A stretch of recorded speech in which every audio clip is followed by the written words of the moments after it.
Difference between cytokinesis and karyokinesis. Most important ये दो definition है, सेपरेटली भी पूछी जा सकती हैं और इनमें फ़र्क भी पूछा जा सकता है।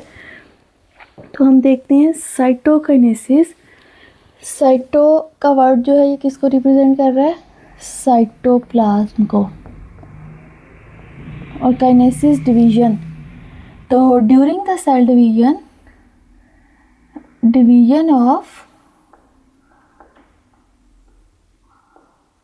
साइटोप्लाज्म,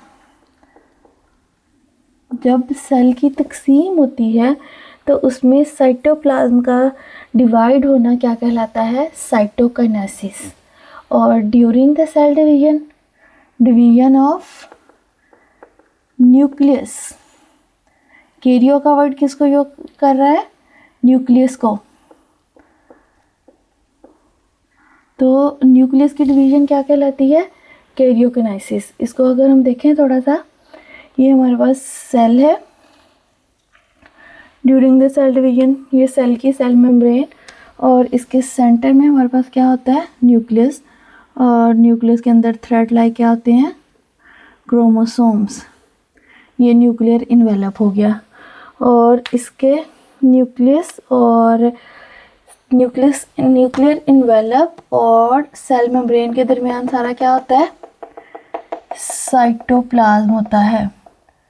विस्कस मटेरियल, ये हो गया सेल मेम्ब्रेन,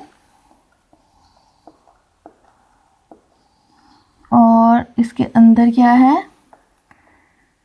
न्यूक्लियस। सेल के अंदर ये सारा मटेरियल साइटोप्लाज्म।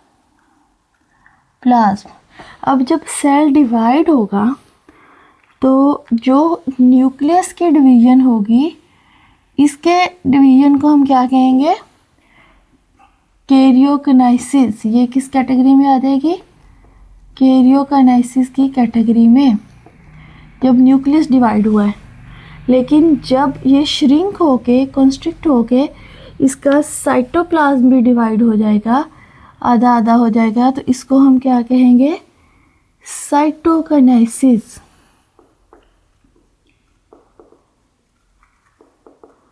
तो फर्क समझ आया? जब सेल के अंदर न्यूक्लियस डिवाइड होता है तो उसको कहते हैं कैरियोकाइनेसिस, और जब सेल के बाहर वाला विस्कस मटेरियल जो जेली लाइक मटेरियल होता है साइटोप्लाज्म, जब वो भी डिवाइड हो जाता है तो उसको हम क्या कहते हैं? साइटोकाइनेसिस।